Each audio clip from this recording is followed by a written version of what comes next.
Good morning, everyone. Welcome back to my class of mathematics, my maths, my methods. हम कर रहे हैं class 11th में topic relation and function chapter second है। इसका पिछला पार्ट हम पिछली वीडियो में देख चुके हैं। आज हम स्टार्ट करने जा रहे हैं एक्सरसाइज 2.3 जिसमें हमें फाइंड करना है domain range of a function. Given जो हमारे पास एक कार्टेशियन प्रोडक्ट की फॉर्म है वो एक गिवन फंक्शन है या नहीं ये चेक करेंगे। उससे पहले एक बार मैं इसमें सारी चीजें एक बार रिपीट कर देता हूं। तो फंक्शंस के लिए हमें सबसे पहले पढ़ना पड़ा था सेट्स। सेट क्या है? What is a set? Set क्या था? Well defined collection of objects. Objects का जो है एक वेल डिफाइंड कलेक्शन जो है वो सेट कहलाता है। उसके बाद हमने पढ़ा क्या? Cartesian product. तो कोई भी दो सेट्स के एलिमेंट्स को ऑर्डर्ड पेयर में जब रखा जाता है then that collection is the Cartesian product. Suppose we have the set A is 2 and 3 and the set B is 5 and 7. Then Cartesian product A cross B, that will be 2 5. Ordered pair of A with B. A will be 2 with 5. 2 5. Then ordered pair of 2 with 7. Then ordered pair of 3 with 5. And then ordered pair of 3 with 7. All these ordered pair. This is A cross B. This A cross B is Cartesian product of A and B. After that हमने जो पढ़ा था इसमें वो था relation. Relation क्या था? Cartesian product का ही कोई सबसेट जो है एक रूल को फॉलो करता है, दैट इज रिलेशन। वो रिलेशन कहलाता है हमारे पास। रिलेशन के बाद हमने जो टॉपिक पढ़ा वो था हमारे पास फंक्शन। फंक्शन क्या है? रिलेशंस में से ही कुछ ऐसे रिलेशंस होते हैं जिनको हम फंक्शन कहते हैं। कुछ को फंक्शन कह सकते हैं, किसको फंक्शन नहीं कह सकते। उसके लिए भी हमारे पास कंडीशंस थी। वो क्या कंडीशंस थी वो देखते हैं हम।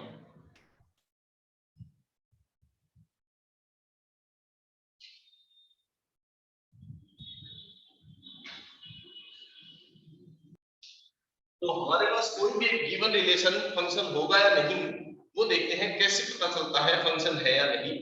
Late us suppose this is a set ए। हम इसको एरो डायग्राम की फॉर्म में, रे डायग्राम की फॉर्म में शो करते हैं। Set A and set B, ठीक है। तो एक जो Cartesian product A cross B है उससे बना था रिलेशन हमारे पास। एक गिवन रिलेशन फंक्शन होगा या नहीं वो पता चलता है हमें डोमेन सेट से। This is the domain set and this is the codomain set. जैसे मान लो मैं लिखता हूं एलिमेंट 1 3 2 6 3 5, ये हो गया। मान लो एलिमेंट 1 जो है वो 3 से रिलेटेड है, 2 6 से रिलेटेड है, 3 5 से रिलेटेड है। कार्टेशियन प्रोडक्ट में तो सारे ऑर्डर्ड पेयर थे, 1 3 1 5 1 6 2 3 2 5 2 6 3 3 3 5 3 6। वो कार्टेशियन प्रोडक्ट में होता था। उसका कोई एक सबसेट रिलेशन होता था और रिलेशन में से कौन से रिलेशन को फंक्शन कहेंगे वो देखते हैं हम। ऐसा रिलेशन जिसमें डोमेन के हर एक एलिमेंट के लिए कोई ना कोई इमेज बने कोडोमेन के अंदर। डोमेन के जो भी एलिमेंट है सबके लिए कोई ना कोई इमेज होनी चाहिए कोडोमेन में। 1 के लिए इमेज है, yes, 1 have image as 3, 2 have image as 6 and 3 have image as 5। तो इसमें 1 2 और 3 तीनों के लिए कोई ना कोई इमेज है। All the elements of domain set must have an image. And the second condition is every element must have single image. No element can have more than one image. किसी भी एलिमेंट की एक से ज्यादा image नहीं हो सकती function के लिए। ये फंक्शन की कंडीशन है। यहाँ 1 के लिए सिंगल इमेज, 2 के लिए सिंगल इमेज, 3 के लिए सिंगल इमेज, ये एक फंक्शन होगा।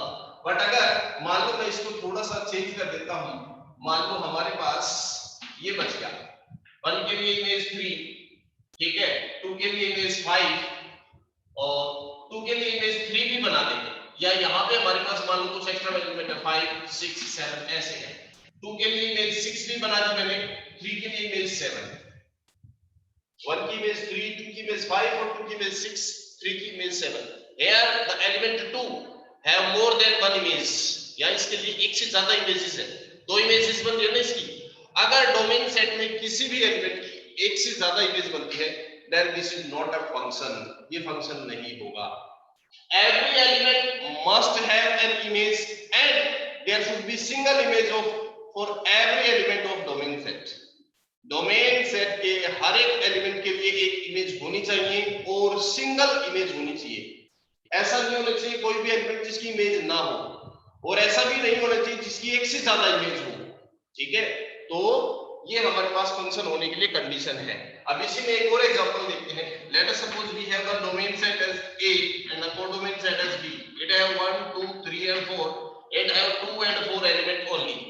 So 1 have image 2, 2 have image 2, 3 have image 4, 4 have image 4.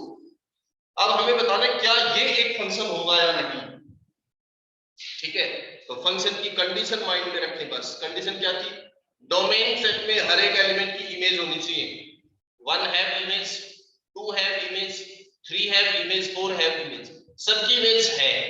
Second condition क्या थी, किसी भी एलिमेंट की एक से ज्यादा इमेज नहीं होनी चाहिए। 1 के लिए कितनी इमेज है, सिर्फ एक ही इमेज बन रही है 1 के लिए, ये 2 के लिए कितनी इमेज बन रही है, 2 के लिए भी सिर्फ एक ही इमेज बन रही है। 3 के लिए वो भी सिंगल इमेज है, 4 के लिए भी सिंगल इमेज है। मतलब किसी भी एलिमेंट की एक से ज्यादा इमेज नहीं है। ठीक है, और सबकी इमेज है। So this is a function, ये एक फंक्शन होगा। ध्यान रहे, डोमेन सेट में सबकी इमेज होनी चाहिए, सिंगल इमेज होनी चाहिए, तब फंक्शन होगा। कोडोमेन में ऐसा हो सकता है कि कोई एलिमेंट की कोई प्री इमेज ना बने। कोडोमेन का एलिमेंट जो रिलेटेड है उसके लिए ये कहलाती है प्री इमेज। 2 की प्री इमेज 1 और 2 की प्री इमेज 2, 4 की प्री इमेज 3, 4 की प्री इमेज 4, ये प्री इमेज कहलाती है, ये इमेजेस। तो कोडोमेन में ऐसे एलिमेंट हो सकते हैं जिसकी कोई प्री इमेज ना हो या जिसकी एक से ज्यादा प्री इमेज हो। ठीक है, बट डोमेन में ऐसा कभी नहीं होगा कि जिसकी कोई इमेज ना बने या एक से ज्यादा इमेज बनती हो, ऐसा नहीं होगा। सबकी इमेज होनी चाहिए और सिंगल इमेज होनी चाहिए, तो वो एक फंक्शन होता है, अदरवाइज फंक्शन नहीं होता। और इसी के बेसिस पे हमारा इसका फर्स्ट क्वेश्चन है एक्सरसाइज का। तो फर्स्ट क्वेश्चन का फर्स्ट पार्ट हमारे पास ये एक गिवन है, हमारे पास रिलेशन बताना है कि एक फंक्शन होगा या नहीं। हालांकि इस क्वेश्चन में डोमेन और कोडोमेन नहीं दे रखे, जैसे पिछले अभी हमने किया एक सेट ए एक सेट बी हमारे पास था, फिर हमने चेक किया इसमें ए और बी नहीं दे रखा, सीधा रिलेशन दे रखा है। इसको देख के हमने बताना है क्या ये एक फंक्शन हो सकता है।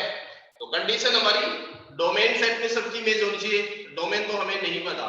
दूसरी कंडीशन क्या थी कि डोमेन सेट के जो एलिमेंट है उनकी सिंगल इमेज होनी चाहिए, किसी भी एलिमेंट की एक से ज्यादा इमेज नहीं होनी चाहिए। हम वो चेक कर सकते हैं। यहाँ 2 के लिए सिंगल इमेज, 5 के लिए 8 11 14 17। कहने का मतलब है जब आपके पास सेट की फॉर्म में ये हमारे पास होता है तो डोमेन पोजीशन पे कोई भी एलिमेंट रिपीट नहीं होना चाहिए। डोमेन पोजीशन ये है आपकी, ये कोडोमेन पोजीशन है या रेंज पोजीशन है। डोमेन पोजीशन पे 2 है, 5 8 11 14 17 सारे अलग अलग हैं, रिपीट कुछ भी नहीं है। डोमेन पोजीशन पे कुछ भी रिपीट नहीं है। It means every element have single image. So this is a function, yes it is a function, ये एक फंक्शन है। क्यों, क्योंकि इसमें डोमेन के हर एक एलिमेंट की सिंगल इमेज है, एक से ज्यादा इमेज कहीं पे भी नहीं है। वहीं अगर हम इसका थर्ड एग्जांपल देखें तो इसमें थर्ड क्वेश्चन क्या है, 1 3 1 5 2 5। डोमेन सेट, डोमेन एलिमेंट देखना बस हमने, फंक्शन है तो ये चेक करने के लिए सिर्फ डोमेन देखने की जरूरत है, और डोमेन की कोई जरूरत नहीं। डोमेन में एलिमेंट 1 यहाँ पे है और 1 यहाँ पे है, 1 रिपीट हो गया। देखो डोमेन का जो 1 एलिमेंट है वो दो जगह पे रिपीट हो गया। इट मींस 1 के लिए एक से ज्यादा इमेज बन गई। 1 के लिए इमेज 3 है और 1 के लिए इमेज 2 है। 1 के लिए दो इमेज बन गई, सॉरी 3 और 5। 1 के लिए इमेज 3 और 5 है, दो अलग अलग इमेज बन गई, एक से ज्यादा इमेज है। So it is not a function, ये एक फंक्शन नहीं हो सकता। Question second, first part, find the domain and range of the function f(x) is equals to minus of mod x। Domain क्या होती है और रेंज क्या होती है। गिवन फंक्शन में हम इंडिपेंडेंट वेरिएबल की क्या वैल्यू पुटअप कर सकते हैं। जो भी वैल्यू पुटअप करने पर ये फंक्शन डिफाइंड है वो सारी वैल्यूज इसकी डोमेन है। जो वैल्यूज पुट कर सकते हैं वो सारी डोमेन में आती है, और कोई भी वैल्यूज पुट करने पर जो पॉसिबल आंसर्स हैं वो सारे रेंज पे आते हैं। अब इसमें हम x की वैल्यू क्या पुट कर सकते हैं, ये हमें सोचना पड़ेगा। अब ये सोचने के लिए मेनली 2-3 चीजों पे आप फोकस करेंगे कि गिवन क्वेश्चन कहीं रूट में तो नहीं है, क्योंकि अगर रूट में आता है वी नो दैट रूट के अंदर नेगेटिव नंबर जो है वो रियल नंबर नहीं होता है, इमेजिनरी बन जाता है। तो रूट अगर है तो उसमें नेगेटिव नहीं बन सकता, जो नहीं बन सकता उस पे फोकस रखो, बाकी सारे तो हमेशा पॉसिबल है। जो रियल नंबर के लिए पॉसिबल नहीं, आप सिर्फ उसी चीज पे फोकस करो। रूट अगर आता है तो आपको देखना पड़ेगा रूट के अंदर नेगेटिव नहीं आ सकता।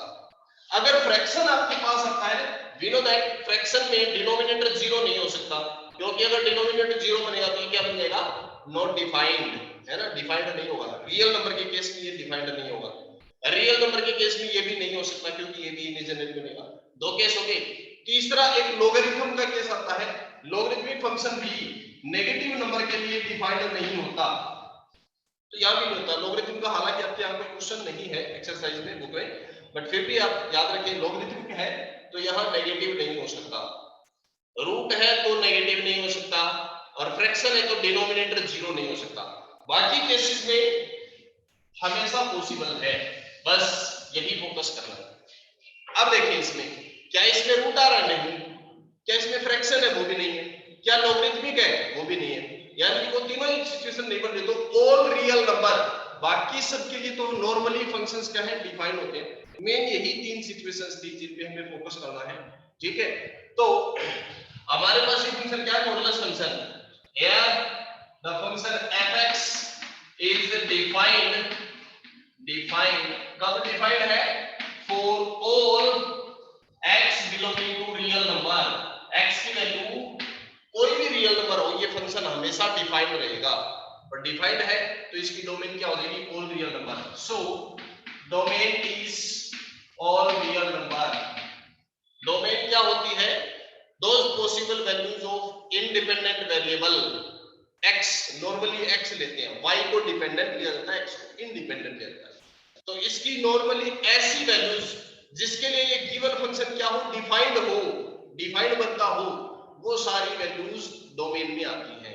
और डिफाइंड होने की या ना होने की कंडीशन क्या हो, मैंने बताया। डिफाइंड ना होने की कंडीशन नॉर्मली रूट अगर है तो नेगेटिव नहीं होना चाहिए, फ्रैक्शन है तो डिनोमिनेटर जीरो नहीं होना चाहिए, या लॉगरिथमिक फंक्शन है तो भी नेगेटिव नहीं होना चाहिए। मेनली ये तीन कंडीशन ज्यादातर फोकस की जाती है।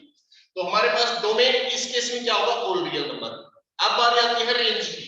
रेंज निकालने के लिए क्या होगा, इसके जो पॉसिबल आंसर्स हैं वो सारे इसकी रेंज कहलाएंगे। x की कोई भी वैल्यू पुट करने पर जो आंसर इसका आ सकता है वो रेंज में आएगा। नाउ वी नो दैट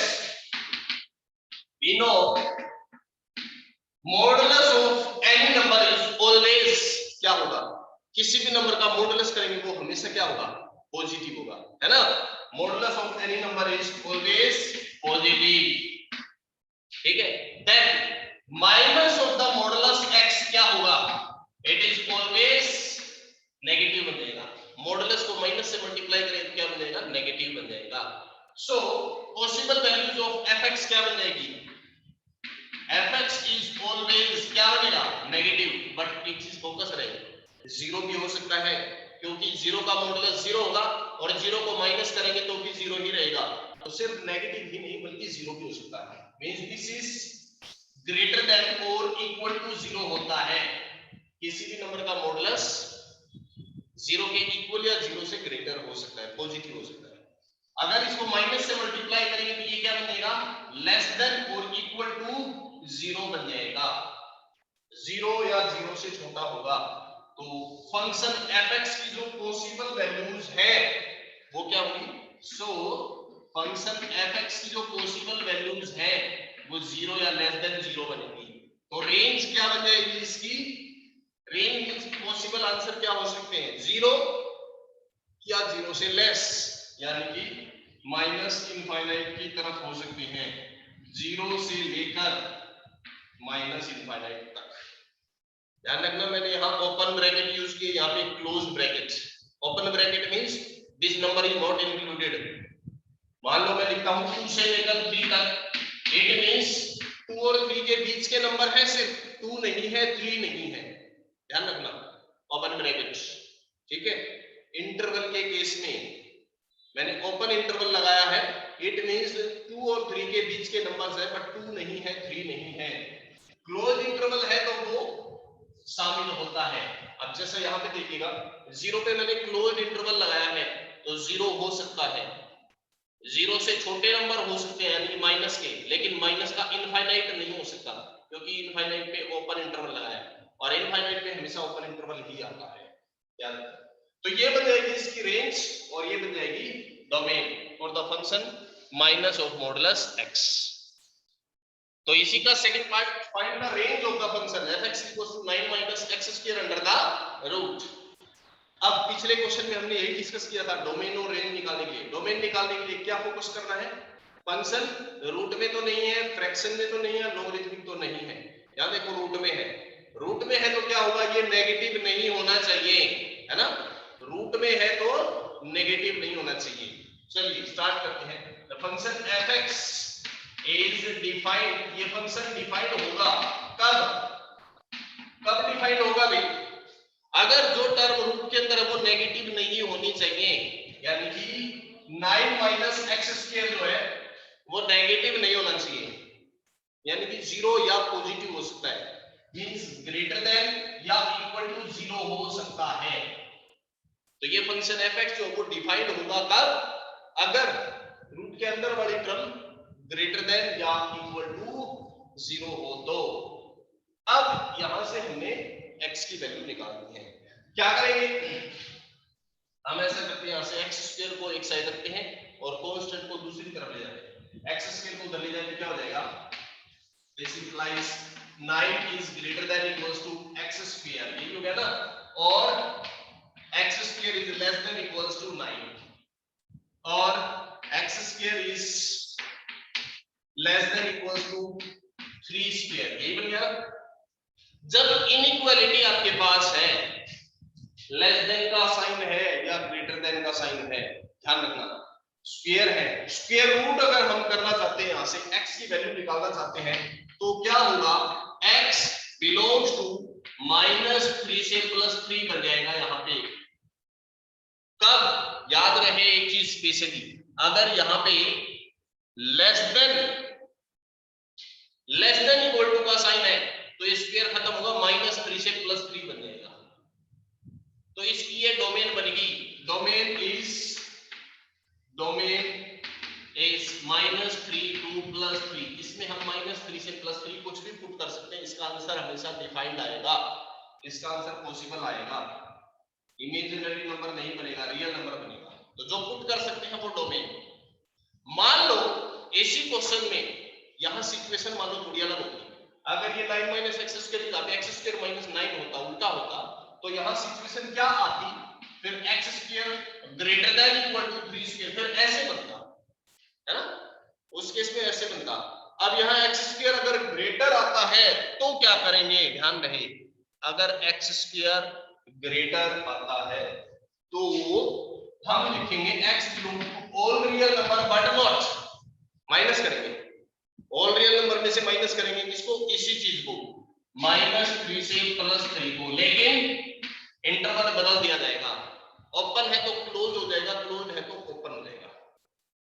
अगर लेस देन है तो सीधा ये बन जाएगा इंटरवल, लेकिन अगर यहां ग्रेटर देन आता है, स्क्वायर हो तो, स्क्वायर होने पर अगर ये इंटरवल लेस देन है तो डायरेक्ट रहेगा, अगर ग्रेटर देन है तो रियल नंबर माइनस करके और इंटरवल हमेशा उल्टा लेना है।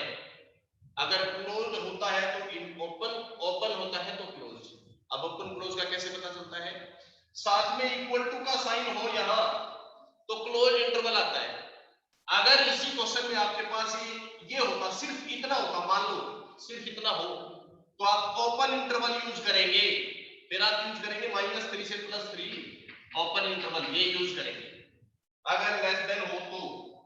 बट हमारे पास लेस देन के साथ इक्वल टू भी है, इक्वल टू भी है तो हम यहाँ क्लोज इंटरवल यूज करेंगे, ठीक है। अगर ये साइन आपका लेस देन वाला साइन ग्रेटर देन आ जाए क्वेश्चन में तो r माइनस और ये इंटरवल उल्टा हो जाएगा, ओपन है तो क्लोज, क्लोज है तो ओपन। चलिए ये हमारे पास बन गई इसकी डोमेन। अब हम निकालते हैं रेंज। रेंज निकालने के लिए हम क्या करते हैं, जो हमने डोमेन निकाली है वहां से भी स्टार्ट कर सकते हैं। हमने डोमेन क्या निकाली है? -3 से +3। रेंज निकालने के लिए क्या करते हैं, अपने जो डोमेन निकाली है वो -3 से +3 के बीच है, ये निकाली। x की वैल्यू -3 से +3 के बीच है। अब हमने क्या करना है, रेंज निकालने के लिए ये बढ़ाना है, इसको ये बढ़ाना है, 9 - x² का रूट बनाना है। चलिए हम क्या करते हैं, x² बनाते हैं पहले, स्क्वायरिंग x²। इनइक्वालिटी में जब भी स्क्वायर किया जाता है तो हमेशा क्या होगा, यहां 3 का स्क्वायर क्या आएगा 9, -3 का स्क्वायर करेंगे तो भी 9, यानी कि यहां से 9 से 9 बनेगा ना। इनइक्वालिटी में अगर आपके पास दो ये साइन है, लेस देन ग्रेटर देन के, एक तरफ नेगेटिव और एक तरफ पॉजिटिव है, याद रखना स्क्वायरिंग करने पर ये तो हमेशा ही 0 बनेगा, और दूसरी साइड क्या आएगा, इन दोनों में से जिसका भी स्क्वायर ग्रेटर होता है वो यहां पे आएगा। इनइक्वालिटी में जब हम स्क्वायरिंग करेंगे, एक नेगेटिव और एक पॉजिटिव है, तो लेफ्ट साइड तो हमेशा 0 बनेगी, याद रखना स्क्वायरिंग करने पर ये 0 बनेगी हमेशा। और ये साइड इनमें से देखो किसका स्क्वायर ज्यादा है, इसका स्क्वायर भी 9, इसका भी 9, दोनों का सेम है तो 9 आ जाएगा। मान लो यहाँ -4 और यहाँ +3 होता तो -4 का स्क्वायर 60, 3 का स्क्वायर 9, तो फिर 16 यूज होगा, जिसका स्क्वायर बड़ा है वो यूज होगा। चलिए x² आ गया हमारे पास, क्या चाहिए 9 - x², माइनस ये मल्टीप्लाई बाय माइनस, माइनस से मल्टीप्लाई करने पर इनइक्वालिटी का साइन चेंज हो जाएगा, लेस था तो ग्रेटर बन जाएगा माइनस, ठीक है। अभी क्या चाहिए, -x² बन गया, 9 और चाहिए, -x² इसमें 9, ये लो 9, यहाँ पे भी 9 प्लस कर देते हैं, ये लो 9, और यहाँ पे भी 9 प्लस कर देते हैं, ये क्या बन गया, 9 is greater than equal to 9 - x² greater than equal to 0। Taking root, square root ले लेते हैं, रूट लेंगे तो क्या होगा भाई, 9 - x² का रूट, यहाँ पे 9 का रूट लेंगे तो 3, 0 का रूट लेंगे तो 0, है ना। इनइक्वालिटी में आप हमेशा लेस देन के साइन को इधर रखो, ग्रेटर देन के साइन को उधर रखो, उल्टा करने की जरूरत होती है, इसलिए इसको मैं उल्टा कर देता हूं साइन को, ठीक है। 9 - x² का रूट, जब साइन उल्टा किया है तो टर्म भी उल्टी हो जाएगी, ये वाली यहां जाएगी और ये वाली यहां चली जाएगी, दिस इज 0 and 3। ये क्या था हमारे पास, this is the value of the function, means function की वैल्यू क्या आई हमारे पास 0 से लेकर 3 के बीच, और जो फंक्शन की वैल्यू है वही इसकी रेंज है, तो रेंज क्या बन गई हमारे पास, रेंज बन गई इसकी 0 से लेकर 3 तक, दिस इज द रेंज, ये हमारा फंक्शन बन जाएगा। तो इस फंक्शन की रेंज बन गई 0 से 3, डोमेन हो गई -3 से +3, ये हो जाएगा इसका second question, second part. Next third question है, इसका बिल्कुल इजी, fx = 2x - 5 है, फाइंड f 0, क्या करना है, x की जगह पे 0 पुट कर दो, इट इज 0 - 5 मींस -5 आ जाएगा। सिमिलरली f 7 फाइंड करना है, तो x की जगह पे 7 पुट कर दो, 2 * 7 -5, 14 - 5 यानी कि 9 आ जाएगा। इसी तरह को -3 भी निकाल सकते हैं, ये इसका थर्ड क्वेश्चन है, बिल्कुल इजी है।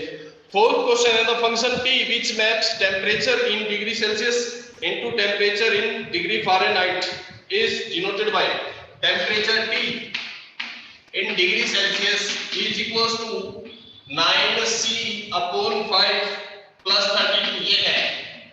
अब क्वेश्चन क्या है, ये कहता है फाइंड T0, T0 निकालना है, T0 मतलब c की जगह पे 0 पुट कर दो, कितना आ जाएगा आंसर 32। इसी तरह T28, c की जगह पे 28 रख दो, T - 10 c की जगह पे -10 रख दो। फोर्थ पार्ट है, find the value of c when Tc = 212। Fourth part में c की वैल्यू निकाल दो, Tc दे रखा है 212, ये 212 दे रखा है, 212 9c/5 + 32, c निकालना है, 1 by 1 इधर जाओ सारी चीजें, 32 को इधर लाओगे माइनस हो जाएगा, 212 - 32 9c/5 माइनस कर लो, कितना हो जाएगा 180 = 9c/5, क्रॉस मल्टीप्लाई कर लेंगे,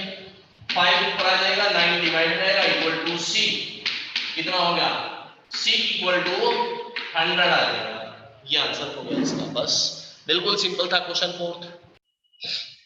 एक क्वेश्चन है find the range of the following function, सिर्फ रेंज निकालनी है। सेकंड में डोमेन रेंज दोनों निकाली थी। Function f(x) is 2 minus 3x, जहां पे x की वैल्यू रियल नंबर और कैसा रियल नंबर ग्रेटर देन 0। चलिए जो गिवन है वहीं से स्टार्ट करते हैं। रेंज मतलब इसकी वैल्यू निकालनी है। गिवन क्या है, x ग्रेटर देन 0, इसकी वैल्यू निकालनी है, मतलब हमें ये चाहिए। तो अब यहां से ये बढ़ा लो, क्या माइनस का 3x, माइनस 3 से मल्टीप्लाई, माइनस से मल्टीप्लाई करेंगे तो साइन चेंज हो जाएगा, 0 की 3 से 0, माइनस से मल्टीप्लाई करने पर इनइक्वालिटी में साइन चेंज हो जाता है। अब 2 तो ये 2 माइनस 3x 2, यहां पे 2 आ रहा है। ये क्या बन गया, fx is less then 2, fx value 2 से लेस है, तो रेंज क्या बन गई 2 से लेस। 2 से लेस का मतलब माइनस इनफाइनाइट तक। अब 2 पे सिर्फ लेस देन का साइन है, इसलिए ओपन इंटरवल आएगा, साथ में इक्वल टू होता तो क्लोज्ड इंटरवल आता। ठीक है। सेकंड पार्ट में x square plus 2, we know x square की वैल्यू हमेशा क्या होती है, स्क्वायर नंबर है तो हमेशा ग्रेटर देन या इक्वल टू 0 होगा, हमेशा पॉजिटिव। प्लस 2 करना है तो प्लस 2 कर दो, मींस fx की वैल्यू क्या होगी, ग्रेटर देन इक्वल टू 2, तो 2 से इनफाइनाइट इसकी रेंज बन जाएगी। इसी तरह इसका